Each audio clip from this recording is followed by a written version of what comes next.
Bueno, muchas gracias, doctora Liliana. A continuación, el doctor Juan Carlos Ayala presentará la segunda parte del tema Recomendaciones para el manejo de los pacientes quirúrgicos urgentes durante la pandemia por COVID-19. El doctor Juan Carlos es especialista en cirugía general, doctor en ciencias biológicas, profesor asociado a la Fundación Universitaria de Ciencias de la Salud y actualmente trabaja como cirujano general en la Clínica del Country y en la Clínica de la Colina. Bienvenido, doctor Juan Carlos. Muchas gracias. Buenos días a todos. Muchísimas gracias por la presentación, doctor Prieto. Voy a compartir pantalla, entonces sí, Oscar, perfecto.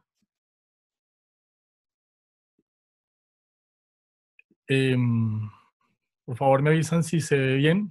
Sí, estamos viendo. Está Perfecto, perfecto. entonces continuamos y esta segunda parte de las recomendaciones que hemos venido, que surgen para el manejo de los pacientes urgentes durante la pandemia de COVID-19. Esto surge como una necesidad de hacer un grupo de respuesta rápida, o como llama el Colegio Americano de Cirujanos, un task force que busque tener considerando experiencia quirúrgica, académica, asistencial, como son todos los participantes de este comité, en donde ustedes los ven aquí pormenorizados, como la idea era poder generar una recomendación especialmente para la cirugía de los pacientes urgentes en el país.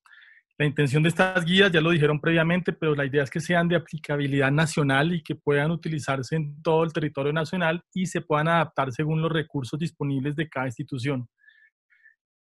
¿Qué es importante para contextualizar y por qué es importante que como cirujanos tengamos claro la asociación entre cirugía y el COVID-19? Este es un virus que tiene altísima transmisibilidad.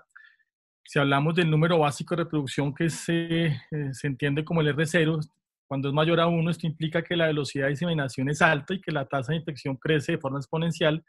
El coronavirus tiene un R0 de 2.6, por lo tanto significa que un paciente infectado puede transmitir el virus a 2.6 personas por exposición, y si ustedes observan otros virus como el sarampión, pues que tiene altísima tasa de transmisibilidad. ¿Eso por qué para los cirujanos? Porque nos obliga a considerar que los pacientes que tenemos a nuestro cargo son fácilmente infectados y que pacientes infectados que llevemos a nuestros quirófanos pueden también potenciar y perpetuar la transmisión infecciosa en la población de pacientes quirúrgicos. Ya lo habían mencionado y esto es reiterativo para que nos situemos en la situación actual que el gobierno nos plantea. Tenemos las 3 fases, ya la doctora Cuevas habló perfectamente de esto. Estamos actualmente en la fase de mitigación que para el gobierno inició el 31 de marzo. Y esto se da porque ya tenemos un número casi del 19% de casos en donde no encontramos un nexo epidemiológico, y esto hace que todos los pacientes que ingresen a cualquier centro de salud del país se considere un paciente de alto riesgo. Esta recomendación pues tiene realmente, es como un arma doble filo en la medida de los insumos que estos se van a usar. Ya esto lo mostraron, y también yo retomo la misma respuesta quirúrgica que es escalonada que propone el Colegio Americano de Cirujanos, en donde nosotros estamos en ese punto donde pasamos de un nivel 2 a 1, pero creo yo que estamos ya pasando un nivel 1 a una condición 0 en los siguientes 2 o 3 semanas, muy seguramente. Respecto a las recomendaciones de cirugía de urgencia, la primera que planteamos es que en los hospitales universitarios se recomienda restringir la entrada al quirófano a personal en entrenamiento, así como los procedimientos deberían ser realizados por la persona con mayor entrenamiento. Sin embargo, esto se rige por las normativas de cada institución universitaria y según también sus recursos. Cuando hablamos de todo paciente que se lleve de cirugía de urgencias al quirófano, idealmente se le debería practicar una prueba para el COVID-19, y mientras la prueba da su resultado, este paciente deberá estar aislado el tiempo de espera. De no contar con lo anterior, como no es lo usual en nuestro país, planteamos las siguientes opciones. Lo primero, aplicar un cuestionario en donde pues, el cuestionario tiene un valor predictivo realmente alto, y una o más preguntas positivas generan un paciente de alto riesgo. El cuestionario es este, que está en el documento, que el link está en la página de asociación. Este cuestionario tiene 4 preguntas base en donde se le preguntan por síntomas. Positivo, ya no es extranjero sino también nacional, y si tiene algún contacto sospechoso o confirmado de coronavirus. Con una respuesta positiva el paciente se considera positivo, y Adicionalmente, también se propone la realización de algún examen del tórax, especialmente tomografía de tórax, entendiendo que la tomografía no es un recurso disponible a nivel nacional. También se puede hacer con radiografía de tórax y o ecografía de tórax. Actualmente existe bastante información que demuestra pues la capacidad diagnóstica de algunos de estos tres exámenes, en donde la presencia ya de un patrón de vidrio esmerilado confirma a un paciente que puede estar asintomático, pero que tiene ya enfermedad presente. De no contar con las anteriores posibilidades, pues si ustedes consideran que actualmente la fase de pandemia está en fase de mitigación, pues varias instituciones están considerando a todos los pacientes como sospechosos o incluso como positivos, pero esto, como les decíamos, implica que de entrada utilicen todo el equipo de protección personal completa. Es importante que si ustedes están considerando hacer estudios adicionales al paciente, tomografía abdominal especialmente, pues por esta razón traten también de una vez de hacer tomografía al tórax complementaria y así hacer mejor el diagnóstico y la tamización de los pacientes. Cuando el paciente es COVID-19 positivo, el abordaje en este momento es a elección del cirujano. Esto se basa según su experiencia, su juicio clínico y especialmente por los protocolos institucionales. En cirugía abierta se recomienda limitar el uso del cauterio con el fin de reducir la producción de humo quirúrgico. Hay alguna información con otro tipo de virus, hepatitis B, papiloma, etcétera. Sin embargo, no tenemos a la fecha suficiente evidencia que certifique que la infección por esta vía está incrementada en los cirujanos. Y para los procedimientos laparoscópicos considerados urgentes y necesarios, se recomienda por parte de estas guías que enfáticamente consideren la posibilidad de contaminación viral durante la laparoscopia. Tenemos escasa información. No podemos afirmar que el coronavirus tiene esta propiedad, sí se aeroliza por la laparoscopia, pero no podemos afirmar que está contaminando más que en cirugía abierta. Por lo tanto, lo que se considera es si se va a hacer cirugía laparoscópica, evaluar el uso de dispositivos para filtrar el CO2 liberado y otro tipo de recomendaciones que más adelante el doctor Figueredo les comentará con mayor profundidad. En este contexto, cuando el paciente es un COVID positivo, también recomendamos ciertas consideraciones para todo el personal de la sala de cirugía. Creemos que todo el personal de la sala debe contar con el equipo de protección personal completo. Sabemos por información de colegas en otras ciudades que están carentes de este tipo de protección, especialmente auxiliares, enfermería, pero la sala, desde el auxiliar hasta el cirujano, pasando por el anestesiólogo o la instrumentadora, son igual de importantes y consideramos que todo el personal debe contar con los equipos mínimos de protección como tal. Este equipo consta de gafas de seguridad, esto es lo mínimo, no, como les decía, no es una camisa de fuerza, sin embargo, lo que nosotros estamos recomendando, tener un tapabocas N95, es bastante controversia, pero sabemos no solo por sus capacidades de filtración, N95 hace referencia a que el 95 las partículas se pueden filtrar por esos tapabocas. Son seguros, hay estudios observacionales en Wuhan en donde más de 500 trabajadores de la salud que estaban con tapabocas N95 tratando gente positiva tuvo una muy poca tasa de infección. Encima del tapabocas N95 se recomienda el tapabocas convencional para proteger el N95, escafandra, máscara industrial, doble bata quirúrgica y doble guante quirúrgico y doble polaina. Ya, como les decíamos, los protocolos de desvestirse y vestirse dependen de cada institución, pero usualmente lo que tenemos es que el cirujano tiene esta configuración para entrar a la cirugía.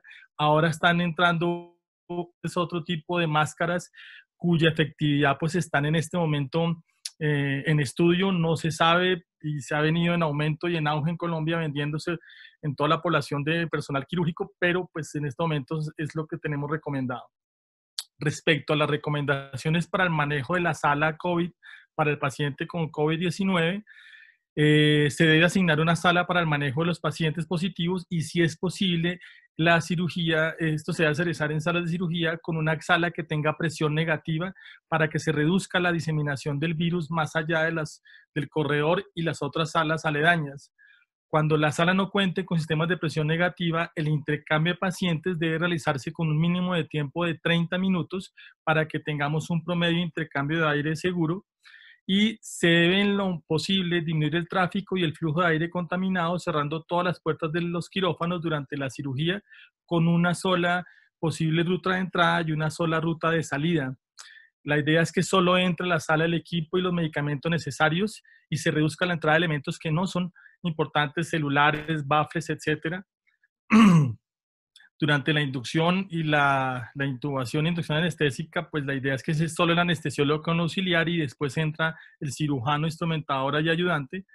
Y una vez se termina el procedimiento quirúrgico, el paciente es transportado a y desde la sala de cirugía en la que se realiza el procedimiento a lo largo de una ruta designada con un contacto mínimo con los demás y usando una mascarilla facial. Si en este escenario el paciente es un COVID-19 negativo o las pruebas que ustedes aplican son negativas, el abordaje quirúrgico se basa en los protocolos institucionales. Esto ha tenido bastante dilema en la medida que si ustedes consideran que estamos en fase de mitigación, muchas instituciones en el país ya están utilizando, están asumiendo que todos los pacientes son positivos y todo paciente quirúrgico se maneja como con las normas naturalmente que les mencioné. Sin embargo, a la fecha lo que sabemos, y esto es también recomendación del Colegio Americano de Cirujanos, si el paciente no es de riesgo y es negativo, se puede manejar con los protocolos institucionales. Esto hace referencia, si ustedes, me explico, si ustedes tienen por protocolo que las cirugías específicamente de hernia inguinal es urgente, se hace por laparoscopia, ustedes pueden o están autorizados a hacer su protocolo usual sin que esto aumente la probabilidad de contagio del paciente o del personal de salud. Entonces, para terminar esta parte, todo esto se basa en protocolos institucionales y en los recursos disponibles de cada sitio. En el documento que ustedes van a tener acceso por la página de la asociación, nos tomamos el trabajo de especificar bastantes condiciones que son urgentes y emergentes en los pacientes a nivel nacional, como son apendicitis aguda, apendicitis complicada, colecistitis, coledocolitiasis, colangitis, absceso no rectal, infección de tejidos blandos, enfermedad articular, condiciones urgentes como neumoperitoneo, obstrucción e isquemia, y trombosis y enfermedad hemorroidal aguda, ano agudo, necrosis pancreática y síndrome de compartimiento abdominal. En el documento está un poco más detallado cuáles serían algunas recomendaciones, pero como les decía, esto no pretende competir con los protocolos de manejo institucional, sino dar algunas directrices que le ayuden a ustedes al manejo de estos pacientes. Entonces, para terminar, el algoritmo que tenemos propuesto a la fecha, que está sujeto a cambios según la nueva información que vaya surgiendo, tanto a nivel nacional como internacional, ustedes lo que deben plantearse inicialmente es si el paciente cursa con una patología quirúrgica urgente. Si eso es negativo, ese paciente en este momento se debe diferir hasta que la pandemia termine. Si por el contrario el paciente cursa con una patología quirúrgica urgente y merece hospitalización, ustedes deberían idealmente o contar con la prueba, pero como les decía, eso no existe sino en el ideal. Por lo tanto, yo tengo la opción de tener o es un paciente que ya es positivo, y si el paciente ya es positivo, la segunda pregunta es si esa patología es susceptible a manejarse de forma no quirúrgica, ya sea con antibióticos o con drenaje percutáneo. Si eso es así, opten por esa opción y inicien el manejo, y si es exitoso, pues se le da alta al paciente y se controla. Si el paciente no es posible hacer la prueba antes de cirugía, lo que hacemos es la aplicación del cuestionario y la realización de cualquier imagen del tórax, especialmente tomografía de tórax. Si esto sale positivo, continuamos el algoritmo hacia si la patología es susceptible a manejar con antibiótico o drenaje. Si la patología no se puede manejar por esta vía y se debe llevar a cirugía, pues usted, el cirujano, escoge, según a su criterio, a su disponibilidad de recursos y su protocolo institucional, la vía de abordaje. Si el paciente definitivamente es negativo en este momento, pues se propone que la cirugía se haga según el protocolo de manejo de cada institución, pero si el paciente se considera positivo y es quirúrgico urgente, usted puede hacer cirugía abierta, considerando usar poco electrocauterio en cirugía para minimizar la producción de hemoquirúrgico, y todo el personal de la sala, auxiliar, enfermera, instrumentadora, ayudante, cirujano y anestesiólogo con los equipos de protección personal. Y si se hace con cirugía laparoscópica, lo que se puede hacer es lo mismo con todas las recomendaciones que tenemos para la utilización del mismo. Recuerden que esta parte del algoritmo se rige por la fase de mitigación que tenemos, y por eso bastantes instituciones actualmente lo que están haciendo es interpretando que el paciente es un COVID positivo y se están yendo hacia el lado del algoritmo donde se maneja como si fuera positivo. Les agradezco mucho la atención. Muchísimas gracias, Oscar, y me desconecto. Muchas gracias, doctor Ayala, por la presentación.